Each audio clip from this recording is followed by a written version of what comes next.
you're either progressing volume or you're earning it and progressing weight. So that's why we would call it double progression. And that's, to me, the most simple way to add some purpose and drive to my hypertrophy-based training.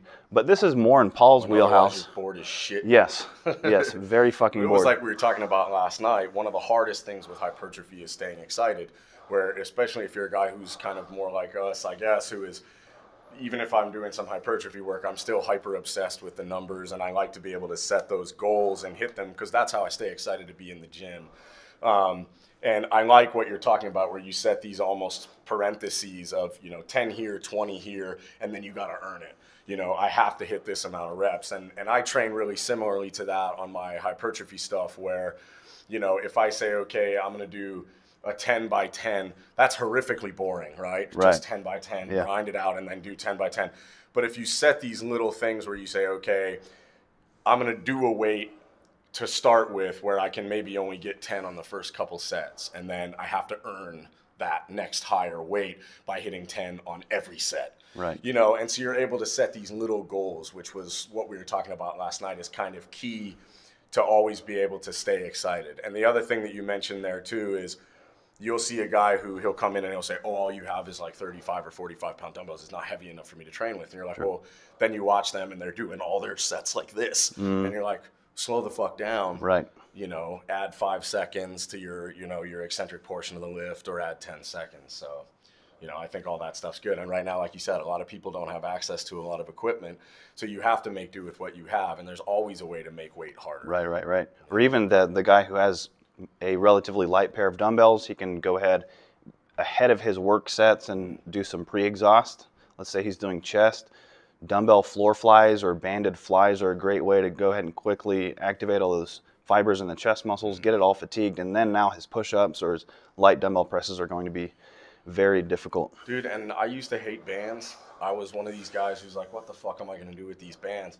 I use bands for a ton of stuff now, and one of the guys that I follow on Instagram has been doing all these like fucking Unabomber quarantine videos with like just bands and a hockey stick.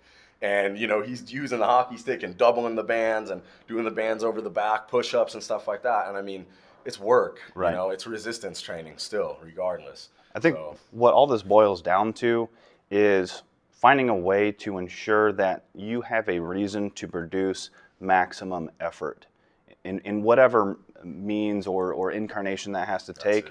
The fact that you're giving this effort means that you're not going to stay the same, means that you're not going to detrain that much until you can resume normal training.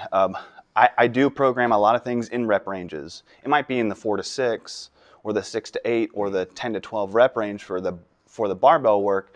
But one thing that I fucking hate to see when an online client logs all their workouts and they send it in is like, if I say, let's do some seated overhead presses for 10 to 12 reps, and I just see 12.